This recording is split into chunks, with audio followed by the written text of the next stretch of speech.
Hello दोस्तों, मैं भंते धर्म की थी। आज मैं आ गया हूँ पुनः भगवान बुद्ध के केश कर्तन स्थान और संन्यास जीवन के आरंभ का केंद्र कोपिया। यह वही स्थान है जहाँ पर भगवान बुद्ध ने अपने संन्यास जीवन का आरंभ किया था और अपने राजसी वस्त्र त्याग कर बाल सर मुड़वाए थे। और यहाँ से थोड़ी ही दूर पर वह पवित्र नदी है जिसको भगवान बुद्ध ने पार करके इस स्थान पर आए थे। तो देख सकते हैं, क्योंकि अभी बहुत सारा यहाँ की भूमि किसानों को पट्टे पर दे दी गई है, तो इसलिए यहाँ पर जो है सरसों बोए गए हैं और शरद का सीजन है, तो सरसों में फूल आ चुके हैं। और यहाँ पर देख सकते हैं गेहूं की भी बुआई हो चुकी है और यहाँ कहीं कहीं किसानों ने राख भी डाले है कि गेहूं की फसल को बचाने के लिए। और मैं अब चल रहा हूँ थोड़ी दूर, तो यहाँ से ठीक अभी आपको देखने को मिलेंगे ये यहाँ प्राचीन ईंटों के अवशेष। यहाँ पर पीछे देख सकते हैं कि ये ईंटों के अवशेष हैं जो प्राचीन संरचना या किसी प्राचीन भवन के होने को दर्शाते हैं। ये पुराने प्राचीन ईंटें, और ये इस यहाँ पर देख सकते हैं कि ये जो है काफी जो पेड़ पौधे उगे हुए हैं, तो यह जो हो सकता है कि कभी अपने समय में ये स्थान कभी स्तूप के रूप में रहा हो। अभी ठंडी का मौसम है और सरसों का सीजन भी है, तो इसलिए देख रहे हैं कि सर्वत्र जगह जगह सरसों के पीले फूल ही नजर आ रहे हैं। और बीच बीच में कहीं कहीं खेतों में गेहूं की बुआई भी कर दी गई है।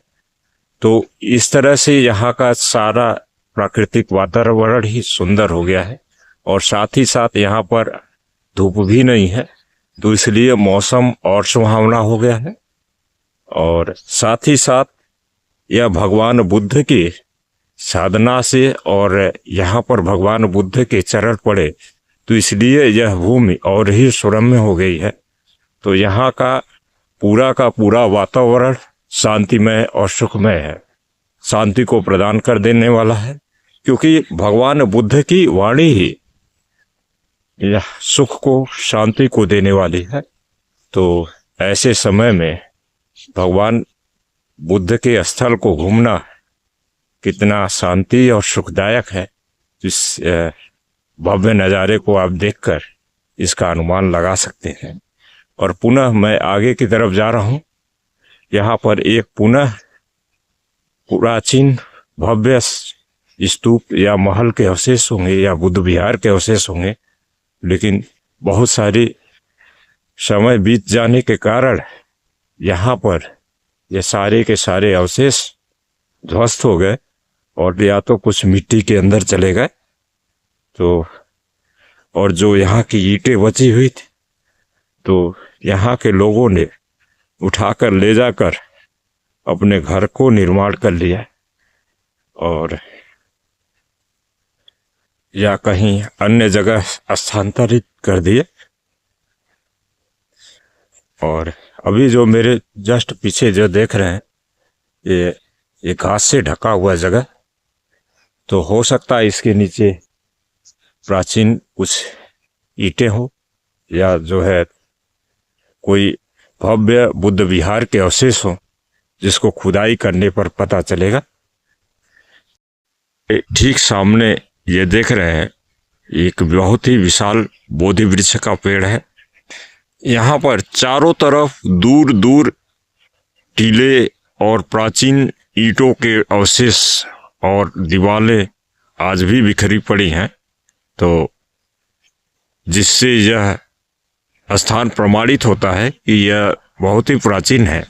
अब मैं आ गया हूँ बोधि वृक्ष के ठीक नीचे। यहाँ पर आप देख सकते हैं कि यह बोधि वृक्ष किसी प्राचीन स्तूप के ऊपर जो है ये उगाया है। यह देख सकते हैं यहाँ पर अभी जो है ईंटें प्राचीन मौर्यकालीन या बुद्धकालीन ईंटें हो सकती है या कुषाणकालीन हो सकती है। यहाँ पर ईंटें जो है अभी बिखरी हुई है, क्योंकि यहाँ पुरातत्व विभाग ने अभी पूर्ण रूप से और अस्थाई अच्छी प्रकार से संरक्षण नहीं इसका किया है। तो अतः किसान लोग जो है, जो जमीन या खेत जो जोत रहे हैं, उसको ईंटें निकालकर धीरे धीरे इस स्थान को नष्ट कर रहे हैं। यहाँ पर देख सकते हैं एक प्राचीन ईंटों की भव्य दीवार, और चूंकि मिट्टी से ढका हुआ है तो स्पष्ट नहीं दिखाई दे रहा है।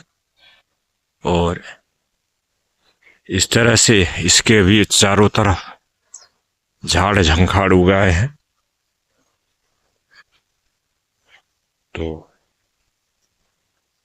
यहाँ पर अभी रख रखाव का काफी अभाव है। अब मैं उस स्थल की तरफ जा रहा हूँ जहाँ इस स्थान को सिद्ध करने के लिए एक आर्कियोलॉजिकल सर्वे ऑफ इंडिया ने सन 1871 में एक बोर्ड लगाया था, जो कनिंघम महोदय के अध्यक्षता में लगाई गई थी।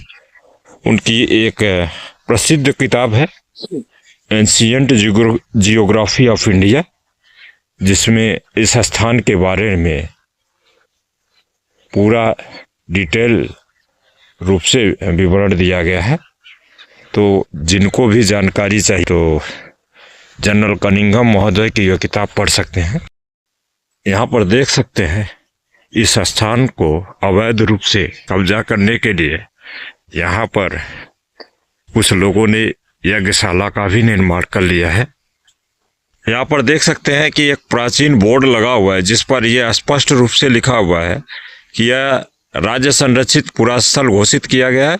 यह टीला लगभग 20 एकड़ के क्षेत्रफल में फैला हुआ है और कोपिया टीले के विषय में यह मान्यता है कि राजकुमार सिद्धार्थ ने महाविनिष्क्रमण के पश्चात यहीं पर अनोमा नदी में स्नान करके अपने वस्त्र, आभूषण एवं प्रिय अश्वकंथक एवं साथी छंदक का त्याग कर सन्यासी की वेशभूषा को धारण कर सन्यास की ओर आगे प्रस्थान किया। इस प्राचीन टीले का उत्खनन डेक्कन कॉलेज परास्नातक एवं अनुसंधान का संस्थान पुणे द्वारा वर्ष 2003-2004 में किया गया था। इसके बगल में ही एक नवीन बोर्ड भी लगा दिया गया है। ये यहाँ पर देख सकते हैं कि अभी सड़क निर्माण कार्य हो रहा है।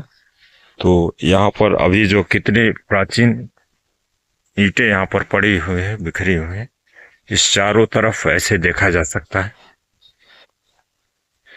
ये ईंटें इस स्थान के प्राचीनता को दर्शाती हैं। ये देख सकते हैं लगभग सारी की सारी मौर्यकालीन ईंटें